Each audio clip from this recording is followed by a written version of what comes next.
రామచిలుక దొర పంజరంలో ఏసీ బండ్లల్లా సాయంత్రం చల్లగా చీరు కొడుతుంది.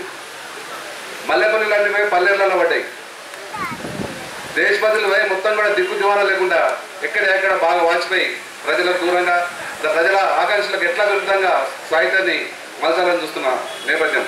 నిజంగా ఇది చాలా సంక్లిష్టమైన రాజకీయ వాతావరణం. ఇది ఇట్లాంటి వాతావరణంలో మనకొక వెలుగు, ఒక కిరణం మన ప్రజా వాగ్గేయకారుడు ఏపూరి సమ్మోహన్ అనేది మనం గట్టిగా స్పష్టంగా మనం ఆ విశ్వాసంతో ముందుకెళ్లాల్సిన అవసరం ఉంది.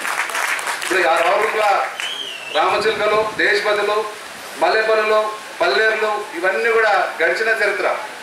ఈ చరిత్ర అంతా ఇప్పుడు కోటానుకోట్ల మందిని సోమన్న తెలంగాణ వాగ్గేయకారుడిగా తను ఎత్తిన గలం ధిక్కార స్వరం ఈరోజు కోటానుకోట్ల మంది తెలంగాణ ప్రజలను నడిపిస్తున్నది, మాట్లాడిస్తున్నది. కాబట్టి అంటే మనకు ఇటువైపు నుంచి కూడా మనకు ఇబ్బంది లేదు. వాళ్ళు ఆడవై ఉన్నారు, ఈడవై ఉన్నారు అని తిట్టుకోవడానికే తప్ప మనకు దిక్కు దివాణం లేకుండా, భరోసా లేకుండా లేము.